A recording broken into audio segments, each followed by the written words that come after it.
After her mother's passing, Carmen, a courageous journalist, learns of her unexpected inheritance. Her grandmother's abandoned house. Lost and confused due to her loss, Carmen chooses to move there and start fresh, without realizing the malignant mysteries it holds.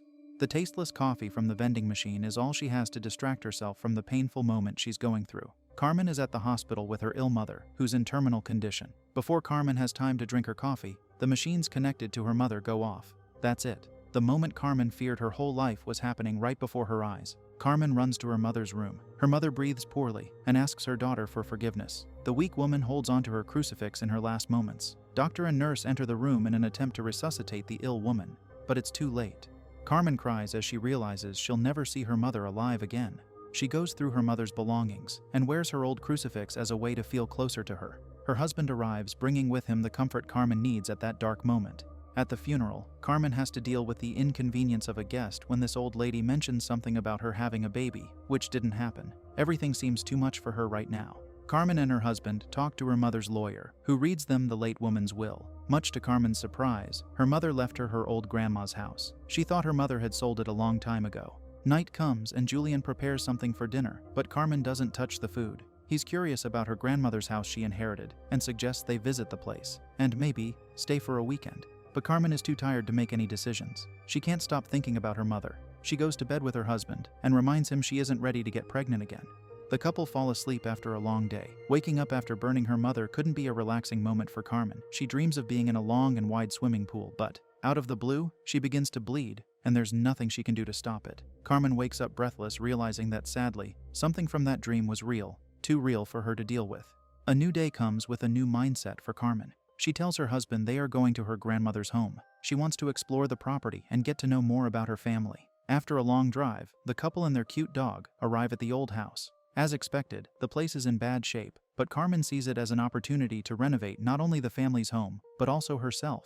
The house plays its tricks from the get-go, not allowing Carmen to open the front door, which shouldn't be a problem for a local locksmith. Strangely, they find out that her key wouldn't work, because the keyhole was filled with some kind of red wax. The couple enters the house and finds it completely furnished and dusty. They have a lot of housework ahead of them, but first, time to explore the rooms. Carmen goes upstairs to a bedroom that looks like it belonged to a girl, full of dolls. Julian is downstairs in the kitchen. Carmen walks from one bedroom to another, while Julian stares at her grandmother's portrait in the dining room. He calls out for Carmen to show it to her and cracks a joke when she tells him she used to pray with her grandma. Julian decides to go grocery shopping. In the meantime, Carmen keeps checking the house, but a sudden noise disrupts the silence. She's still in the dark trying to make the electrical panel work. She follows the noise with her phone's flashlight. It's just a rat, and now the lights are on. Finally, Carmen's dog, Tomasa, stops in front of the stairs barking at something she heard in one of the rooms upstairs. Carmen hears it too. The bedroom door is stuck, but Carmen breaks in and finds a crow flying around the old room. The old chest, filled with her grandmother's stuff, reminds Carmen she'll have a lot of work to do in that house. Later that day, Julian arrives with the groceries, while Carmen now looks for Tomasa, their dog. The night comes and they can't find Tomasa. Julian makes a new attempt to make Carmen relax a bit and forget the problems for a while, and brings up his desire to have a baby with her. But she tells him she can't do it. She can't have her heart broken again over losing a baby. Another nightmare. Another sleepless night for Carmen, who gives up sleep and goes for a run. The sun isn't even out yet when she stops at a little store to buy some water. The little town is empty and quiet, and that's all Carmen needs to clear her head a little. The sun is up, and Carmen is back home from her invigorating run. Tomasa waits for her on the doorstep. It's time for some coffee, and another round of chores to make that old house, hidden in the bushes, look like a home again. As she drinks her coffee, she realizes that there's a boy on a bike down the entryway staring at her. She waves to him, but the boy just leaves. Carmen doesn't care much and moves on with her morning.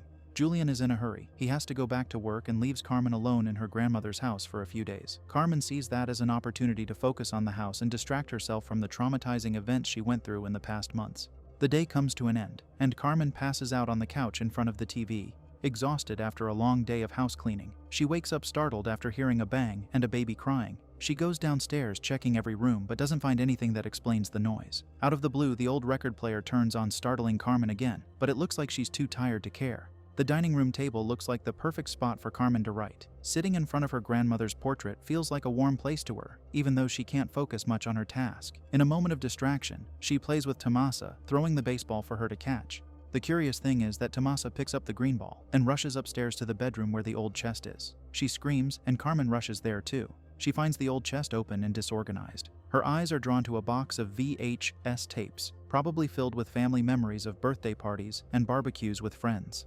However, one of the tapes shows something Carmen could have never imagined her grandmother doing. The year was 1997. Carmen's grandmother is in the bedroom in front of the stairs. She begins to record the room that's packed with priests and nuns gathered around a bed, where a 35-year-old woman lies with hands and legs tied up. The group begins to pray, and the woman tied to the bed starts to fight and scream. The cross nailed to the wall right above the bed indicates that she's watching some kind of religious ritual, an exorcism. Carmen shakes in dread.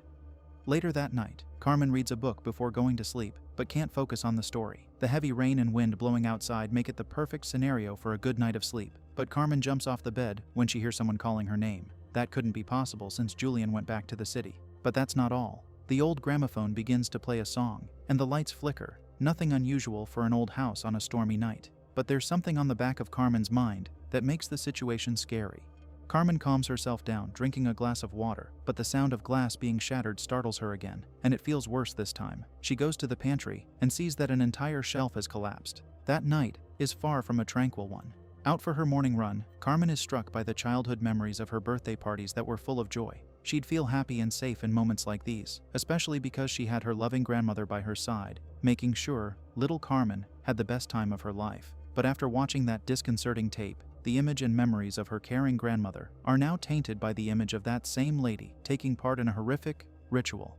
Carmen doesn't know what to do with all those feelings, so she decides to watch more tapes and finds the very first one. The first exorcism was of a 40-year-old man back in 1995. Back to her computer, Carmen sits in front of her grandmother's portrait, trying to work on an article, but her mind doesn't let go of the things she saw when watching that tape. She decides to use her investigative skills to find out more about the people in the video from 1997. That's when she ends up in a church. The man she saw in the video is Father Juan. After so many years, he's now an old and blind man who's too tired and depressed to have visitors. But when Carmen identifies herself as the granddaughter of Consuelo Farias, Father Juan's apathy turns into interest quickly. Carmen tells Father Juan that she's a journalist and is writing a piece on her grandmother. Father Juan doesn't understand why she's interested in talking to him, since her grandmother was well known in that area.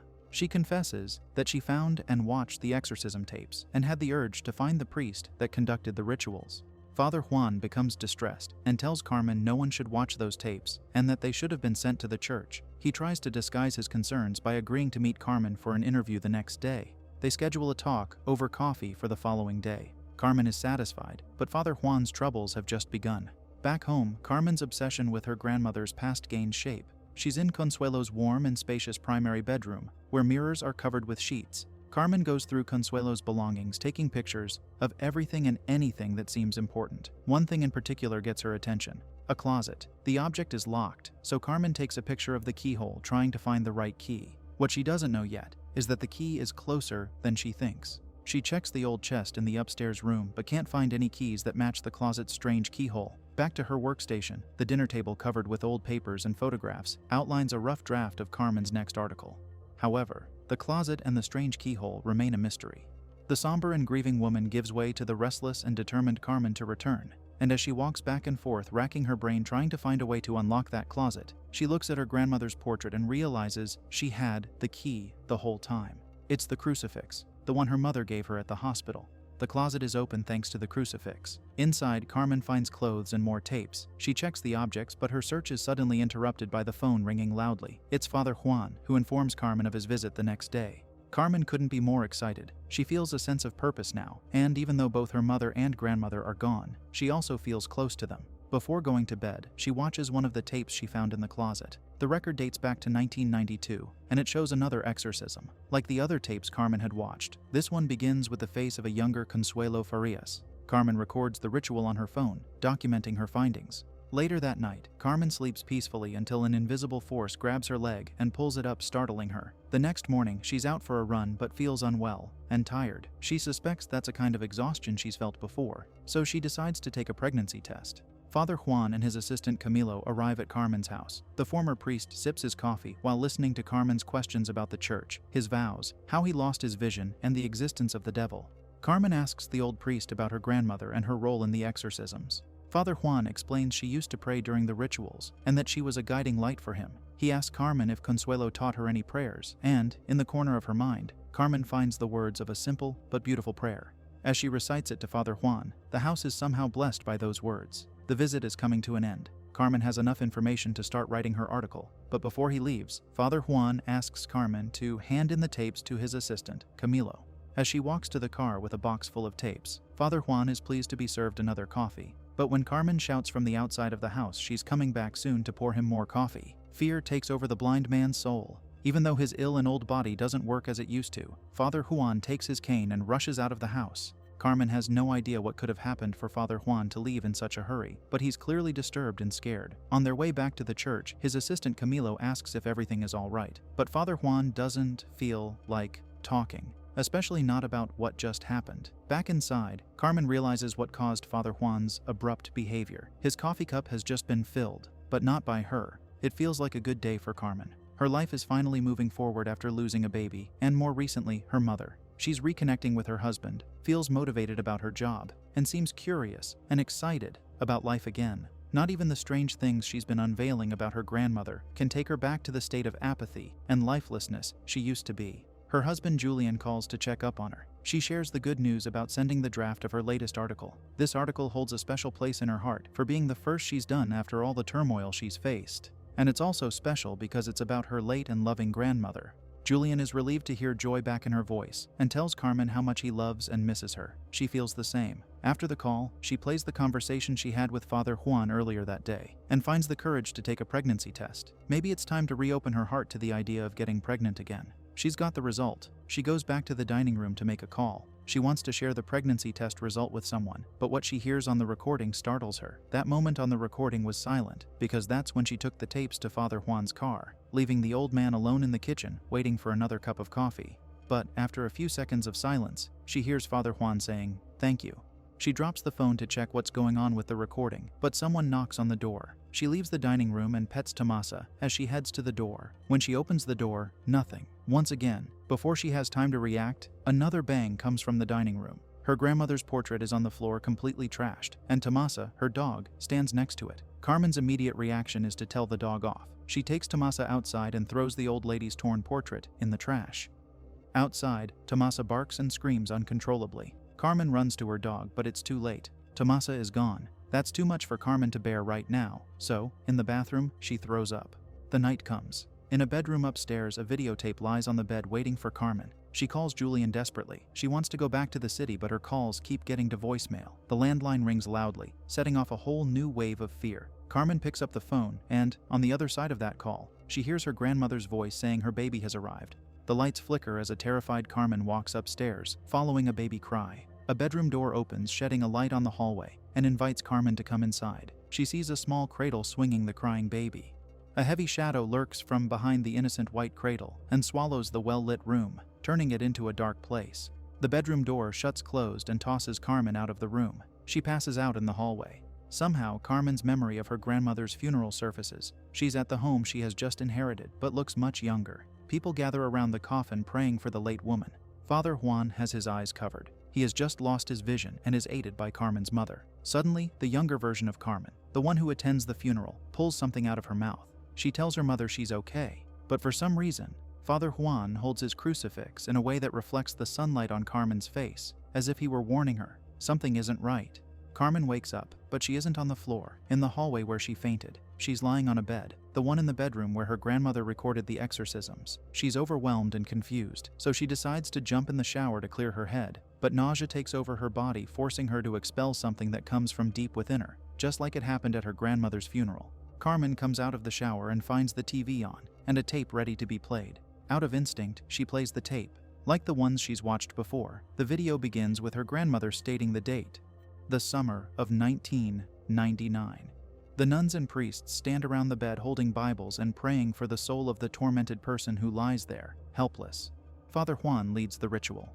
This tape is not like the others Carmen has watched before. It's worse, much more disturbing and revealing than she expected. The little girl lying on the bed in desperate need for help is herself. The louder the prayers get, the stronger the girl becomes. She floats effortlessly above the bed with arms wide open and spins upside down, like an inverted cross, unholy.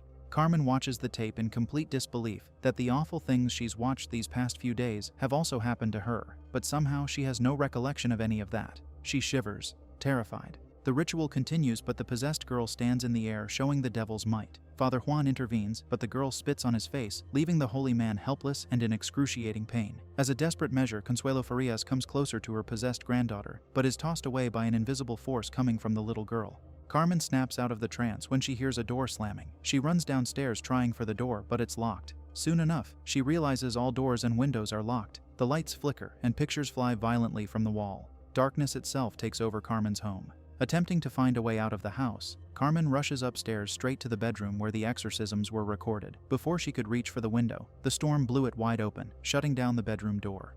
Now, the only way out is through the window. Carmen looks outside and doesn't give another thought. She jumps from the upstairs bedroom window. Before running to the city, she takes one good look at the house that's now taken by the dark. What she once saw as her family's home that, like her, needed attention and care in this moment of grief, now looks like an evil entity. The heavy rain pours without mercy as Carmen runs on the streets completely hopeless. She arrives at Father Juan's church and passes out when Camilo opens the door. She's worn out. She wants to get out of that town. Carmen reveals to Father Juan that she knows how he lost his vision. The wise man says that the devil always takes something away. It took his vision, her grandmother's life, and now it's in her. Carmen can't understand why he didn't tell her all of that, why everyone hid those facts from her all these years. Father Juan doesn't have an answer for that, but he's decided he isn't running from it anymore, and neither is Carmen.